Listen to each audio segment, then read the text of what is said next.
Hello നമസ്കാരം പൊന്നുവാണേ. എന്തൊക്കെയുണ്ട് വിശേഷം?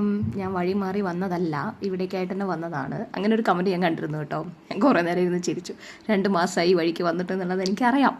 അപ്പോൾ അതിൻ്റെ കാരണങ്ങളൊക്കെ വിശദാംശങ്ങളെല്ലാം ഞാൻ വീഡിയോയിൽ പറയുന്നതായിരിക്കും. അപ്പോൾ ഇന്ന് സൺഡേ ആയിട്ട് എൻ്റെ കലാപരിപാടി എന്ന് പറഞ്ഞു കഴിഞ്ഞാൽ അലമാരയിലുള്ളതെല്ലാം പുറത്തിട്ടിട്ടുണ്ട്. തുണികളെല്ലാം വീട്ടിലിടുന്നതാണ്.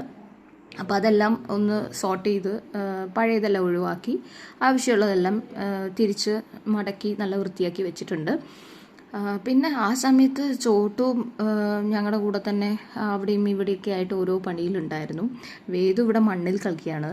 വേദുവിനെ ഞാൻ മണ്ണിലും ചളിയിലും വെയിലത്തും വെള്ളത്തിലും എല്ലാത്തിലും വിടാറുണ്ട്. അതുപോലെ ഫുഡും തന്നെ അങ്ങനെ ഒരു റെസ്ട്രിക്ഷനൊന്നും കൊടുക്കാറില്ല. നമ്മൾ കഴിക്കുന്ന എല്ലാ ഫുഡും കൊടുക്കും കേട്ടോ. ഈവൻ ബേക്കറി ആയാലും തണുത്തതായാലും അങ്ങനെയെല്ലാം കൊടുക്കാറുണ്ട്. ചോട്ടുവിന് കുറേ റെസ്ട്രിക്ഷൻ കൊടുത്തിരുന്നു.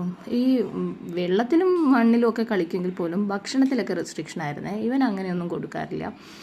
അപ്പോൾ അതുകൊണ്ട് തന്നെ രണ്ടുപേരും തമ്മിൽ നല്ല വ്യത്യാസം കേട്ടോ. ഇപ്പോഴത്തെ പരിപാടി എന്താണെന്ന് വെച്ച് കഴിഞ്ഞാൽ എല്ലാത്തിലും വലിഞ്ഞു കയറുക, ചാടുക, ഓടുക, ഇതൊക്കെ തന്നെ. ഇവൻ്റെ പുറകെയുള്ള ഓട്ടമാണ് എൻ്റെ എല്ലാ ദിവസവും എനിക്ക് വീഡിയോ ചെയ്യാൻ പറ്റാത്തതിൻ്റെ ഒരു റീസൺ.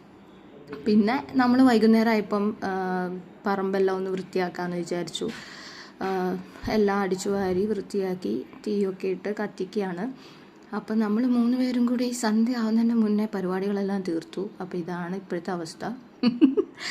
അപ്പോൾ ഇന്ന് സൺഡേ ആയിട്ട് നിങ്ങളുടെ പരിപാടികളൊക്കെ എന്തൊക്കെയായിരുന്നു എന്ന് കമൻറ്റ് ബിലോ. അടുത്തൊരു വീഡിയോയിലൂടെ നമുക്ക് വീണ്ടും കാണാം. Bye, take care, love you പൊന്നു.